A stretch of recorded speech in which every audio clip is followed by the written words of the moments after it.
Now, I was being paid sick pay by the council.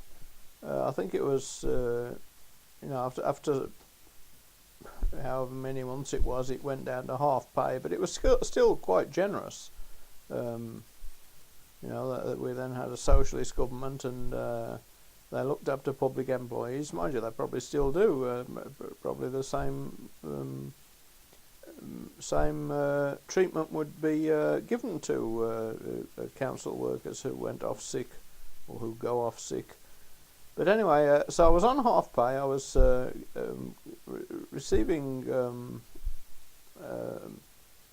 a reasonable amount of money, especially given that I wasn't spending any. But what I'm saying is, this couldn't go on forever, and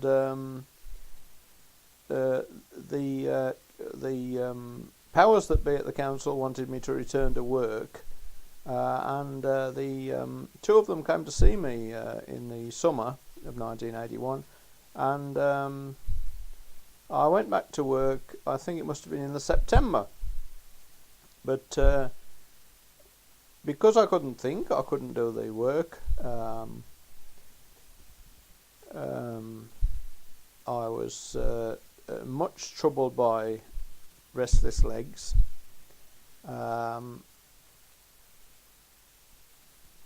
Anyway, so I couldn't do the work. And now because I couldn't think, I was unable to find any reasonable way of extricating myself from the situation, and what I did was I ran away. I ran away in my car. I had a car in those days. I ran away in my car to to Yorkshire, to near where the Brontes lived, because I was a great fan of the Brontes, and slept in the car overnight. But that couldn't go on, so I returned the following day to find that my father had contacted Armand, and Armand took the view that I was, as he put it, clearly relapsing. So this is an example of his misinterpretation, whereby he thought that the effect on me of the medication, or the results of the medication, the results in my behaviour of the medication, causing me to complain and run away, he thought that was a symptom of schizophrenia. And so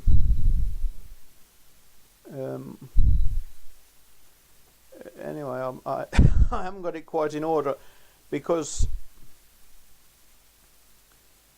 I hadn't been seeing Armand. I had been seeing his sidekicks, and they had not insisted on the medication. So for a few weeks I'd been without the medication, and yet the unpleasant effects were still continuing. Now, from what I've learnt since, I know that dopamine levels in the brain take a long time to revert to a high level when dopamine blocking medication is stopped, and they take a long time to reduce when dopamine blocking medication is started.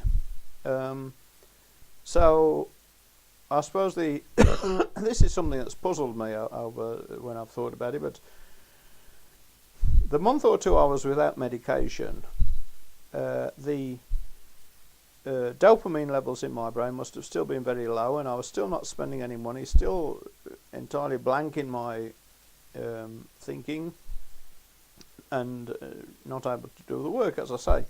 But the thing is, when I came back from running away and saw Armand again, saw him himself this time, he said that I was clearly relapsing, and he put me back on the injections. I think they were injections of Modicate, and of course that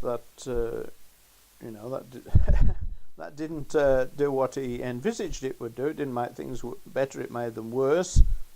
But I was back on the sick anyway. I'd stopped going to work. All right, I didn't return to work after having run away.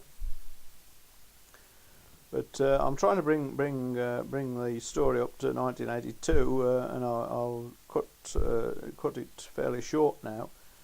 After a few more months on the sick, I resigned. Now I can't remember the exact sequence. I suppose what was going to happen was that they were going to stop paying me at all, and I thought that if they weren't paying me, I might as well not be employed by them. I couldn't envisage going back to work because there was no indication that the medication would ever be reduced or stopped, and there was no indication that I would ever be able to think again. So there was no indication that I'd ever again be able to do the work. So anyway, I resigned and ceased to be in employment with Dudley Council from March 1982.